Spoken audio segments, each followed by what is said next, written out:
안녕하세요, 선생님. 자기소개 부탁드릴게요. 안녕하세요. 저는 인천 루언시티에서 필라테스 취향이라는 작은 스튜디오를 운영하면서 수업을 하고 있는 강사 신혜지입니다. 반갑습니다. 인천 루원시티라고 말씀하셨는데, 청라 부근이죠? 네, 맞아요. 청라 바로 옆에 있어요. 아, 그 인천에서 그럼 스튜디오 운영하신 지는 얼마나 되신 거예요?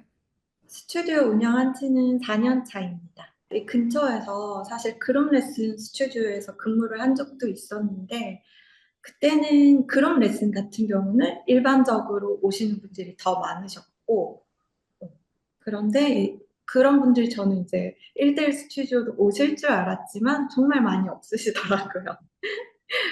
네.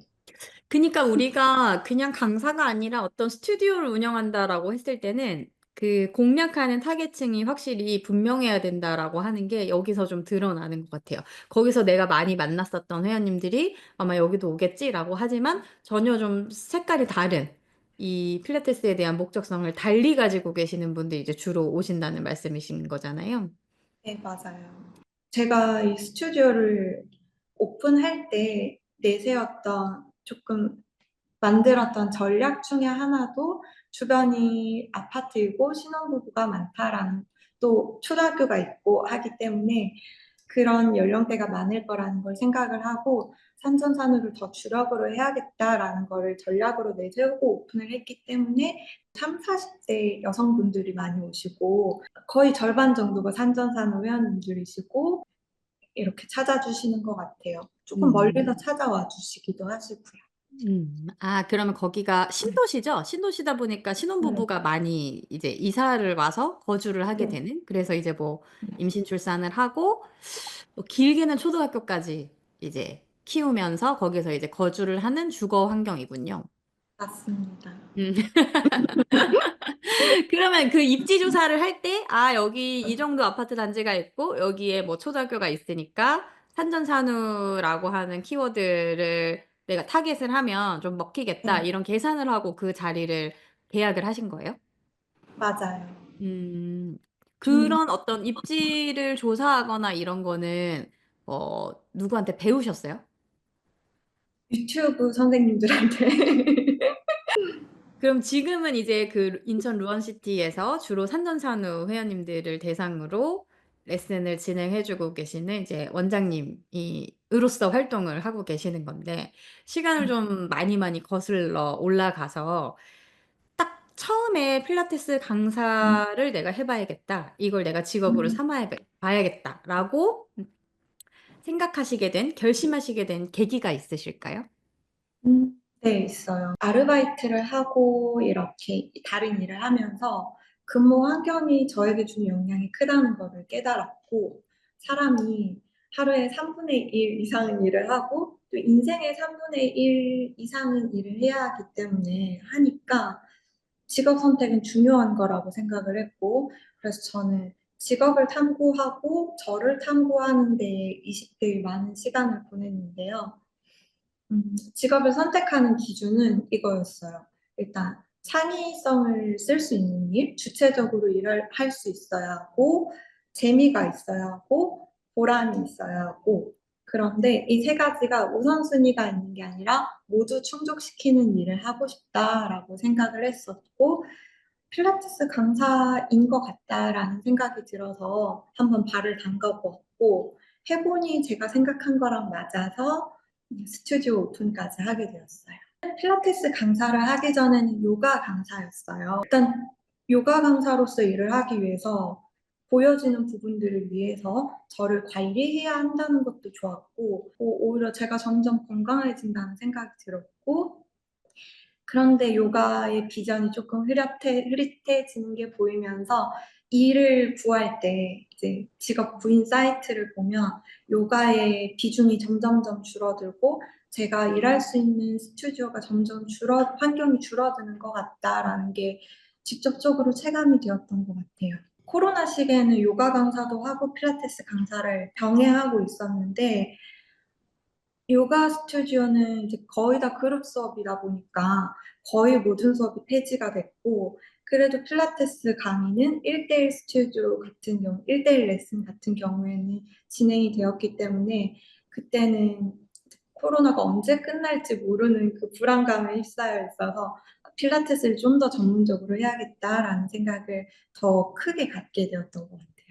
뭔가 이런 역병이 도는 시기에도 '이건 살아남을 수 있겠구나.' 뭐 이런 걸 생각을 하셨었겠네요. 맞아요. 그러면 선생님 서두에 말씀하셨던 이런 '내가 이런 요건에 이런 조건을 충족하는 직업을 갖고 싶다.'라고 했을 때 그 요가 강사로서도 그 조건은 충족이 됐었던 건 맞는 거예요? 네, 맞아요. 음 네. 음. 움직임을 안내하고, 보람이 일단은 가장 컸고요. 그건 것 같아요. 일단은 만나게 된 사람은 사람한테 영향을 많이 받는데, 저는 이게 움직임을 재안내하는 그런 교육의 일환이기도 하면서 대면 서비스업이라고도 생각을 하는데, 뭔가 이렇게 배우러 오시는 분들, 또 건강을 위해, 나를 위해 뭔가를 투자하고 신경 쓰러 오시는 분들이 나쁜 마음을 갖고 오시지 않으시거든요.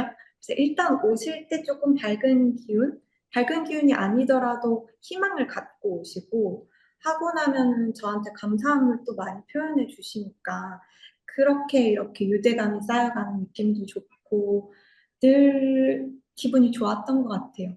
수업하기 전보다 수업하고 나서 더 좋은 거를 항상 느꼈기 때문에 이 업이 정말 잘 맞다. 정말 잘 하길 잘했다라는 생각을 아직도 하고 있어요. 저도 동의하는 부분은 뭐냐면 좀 되게 특수성을 가지고 있는 것 같아요. 이게 음. 단순히 서비스를 제공하고 서비스를 받고 해서 끝나는 게 아니라 어떤 특수한 관계성이 형성된다라고 할까요? 이게 친구도 아니면서 그렇다고 뭐 완전한 타인도 아니면서 굉장히 나의 은밀한 속 얘기까지를 전달해 줄 수 있는, 그러나 그렇게까지 가깝지 않은 뭐 그런 관계성이 좀 형성이 되기 때문에 그 안에서 '보람 이상의 뭔가를 강사들이 느끼지 않을까.'라는 생각이 들어요. 그런데 반면에 그 인생을 살아가다 보면 가장 사람을 힘들게 하는 것이 또한 사람이자 관계이거든요. 일을 하시면서 힘들었던 적은 없으셨어요? 음, 있죠. 근데 이걸 또 관리하는 부분이 제 건강을 관리하는 부분과도 맞닿아 있는 것 같아서 뭐 이런 건 피할 수가 없는 거니까요. 살아가면서 스트레스 받는, 어떻게 보면 사람으로 오는 스트레스인데, 저는 건강한 삶은 스트레스를 잘 해소하는 삶이라고 생각을 해요. 스트레스를 안 받고 살 수는 없지만, 스트레스를 해소하는 방법을 여러 가지 무기를 본인들이 가지고 있고, 이걸 적재적소에 잘 사용해서 잘 털어버리는 게 건강한 삶인 것 같은데, 이렇게 오는 스트레스가 있어야 또 해소하는 방법도 알게 되니까, 그래서 그냥 금방금방 해소하고 나면 그렇게 큰 스트레스는 아닌 것 같기도 해요. 그러니까 어떤 것이 스트레스를 유발했던 것 같아요? 처음에는 모르는 게 가장 힘들었던 것 같아요. 모름과 동시에 알고 싶은데 알려고 하면은 또 이제 이런 두 가지 영역이 있잖아요. 회원님을 만나는 시간이 있고 선생님들을 만나서 교육을 듣는 시간, 두 파트가 있는데 회원님들 거를 충족해 드리고 싶어서 여기서 스트레스 받으니까 좀 제가 잘해서 이 스트레스를 해소하기 위해서 교육을 찾아 들으려고 하는데 그 교육에서 오는 스트레스가 있단 말이죠. 뭔가 많은 콘텐츠들이 강사라면 이건 무조건 알아야 돼. 이렇게 해야 돼요. 하고 뭔가 정답이 있는 것처럼 말씀을 해주시니까 또 저는 정답을 못 찾고 있는 것 같다는 느낌? 정답이 분명히 있는 것 같은데 이분을 위한 동작이 있는 것 같은데 수업을 거듭해도 좋아지지 않을 때 내가 뭔가 잘못하고 있는 것 같다. 뭔가 죄책감도 들면서 조바심도 들면서 이런 스트레스가 가장 컸었고 근데 이런 스트레스는 유로 강의를 들으면서 많이 해소가 되었던 것 같아요. 일단 원장님은 정답은 없어요라고 말씀하시잖아요. 늘 잘 봐야 한다. 뭐 그런 원장님의 강의들을 대부분을 이렇게 찾아 들었지만 제일 처음 맞아요. 이것도 원장님 교육을 제일 처음 들었던 게 자세 분석 워크숍인데 많은 회원님들이 체형 변화를 원하시니까 '더 어떻게 더 잘할 수 있을까? 내가 다시 처음부터 근본으로 돌아가서 알아야겠다.'라는 생각으로 그 강의를 찾아 들었던 건데 원장님의 언어가 저를 좀 많이 위로해 주었던 것 같아요. 이런 말씀을 많이 하셨어요. 음. 상대적으로 이래요. 음. 이럴 수도 있고 아닐 수도 있어요. 일반적으로는 이래요. 하지만 아닐 수도 있어요. 이런 언어들이 쪼끔 제 마음을 편하게 해 줬던 것 같아요. 그다음에 들었던 게 이렇게 산전산후 교육이었는데 거기서는 또 어떤 게 해소가 되었냐면 저는 요가로 시작을 했잖아요. 그룹 수업이에요.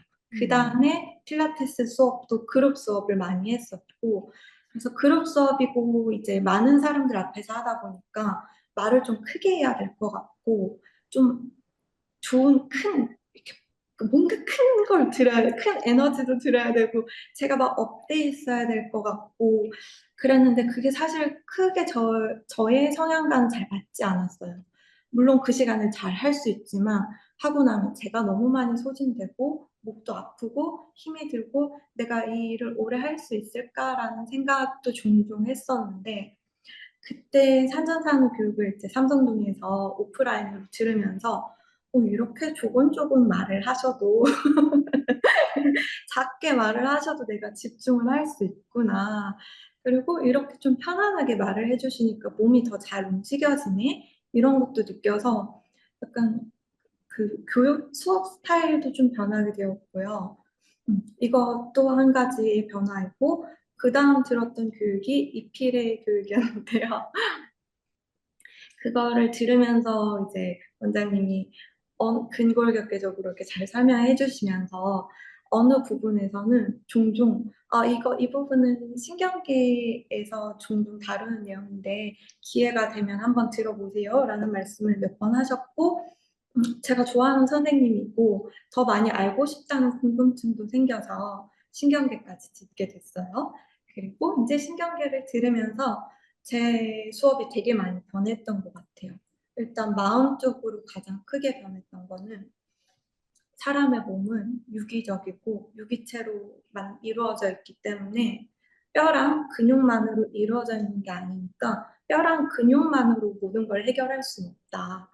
그래서 내가 100% 이 사람을 좋아지게 할 수는 없다.'라는 생각에 좀 부담감에서 쪼끔 벗어나게 되었고 겸손하게도 되었어요. 내가 다 할 수 없는 부분이지만 내가 잘 봐야 한다. 그래서 모든 걸 알고 있다는 생각을 안 하려고 하고 늘 매 시간 새롭게 보려고 하고 그러다 보니까 수업도 재미있고 좀 부담감에서 덜어지니까 재미있고 많이 알게 되니까 더 잘하게 되고 잘하니까 또 재밌고 잘해 드리니까 회원님들도 좋아하시고 그로 인해 느껴지는 보람도 크고 이 모든 과정들이 이 일을 좀 더 사랑하게 된 것 같아요. 음. 만약에 뉴로 필라테스가 아닌 다른 여타의 워크샵이나 이런 교육들을 수강했다면 결과가 달랐을 거라고 생각하세요?